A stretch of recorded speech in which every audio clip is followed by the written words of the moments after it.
less words, but as a woman, how should I manage this? My spouse may have heard your thoughts of silent treatment, but what if it reoccurs?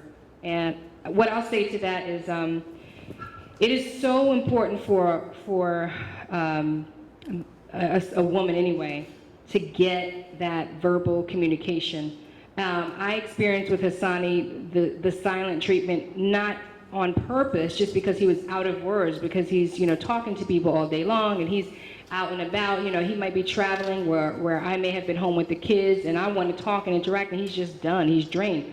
And so, that creates a situation where your relationship is devoid of a certain very necessary intimacy, and it can translate into problems when the spouse or the husband wants to get physically intimate. And so I would say that this is something that needs to definitely be resolved, but I would pass this one to you as to how the spouse should deal with a partner that's run out of words or something. Generally speaking, when women are thinking, they talk out, because as they're talking out, they get clarity. Women connect. When women get together, from the moment they walk in the room to the moment they leave, it could be several hours. They're talking. They're connecting. Men can get together. They can watch a game on television, not a word, but they bonded, right? We don't necessarily need that. So how do you begin to operate in a marriage when you have both? Well, one of the things that you can do is, we believe that there should be a date night where couples are dating and having a good time, and then there should be a work night. The work night as a couple is when you're specifically dealing with issues, not hard, heavy, topical type of issues, but even stuff like this, like the tools we're going to give you. You're engaging in conversation about what you learned and about, let's try this, let's try that. Another thing you can do, and this is key, think about it. If that man doesn't talk, 9 times out of 10, when you first started dating, he didn't have a problem talking because the relationship was new, correct? So the key is learning how to bring newness into your relationship.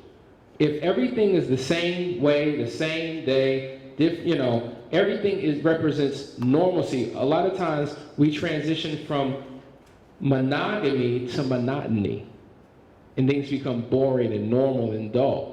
But when you bring in experiences, new things that you're doing together, new things that you're learning, it creates and sparks conversation that you typically would not have.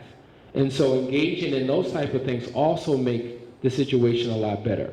And then, men being stuck in their heads, you have to make a decision. Like going back to the whole critical thing, I was naturally critical. So what stopped it? I made a decision that I was no longer going to be critical, and it stopped. And I think because so many of us are committed to being how we've always been, we're not willing to make the change. So as men, we've got to step up as men, as husbands and fathers, and be someone different, do something different. There's a phenomenal book. I need everybody to write it down. These are my final words. This book has transformed more individual lives and more relationships as a tool than many of the tools that I share. Write this book down. Breaking the Habit of Being Yourself. Breaking the Habit of Being Yourself.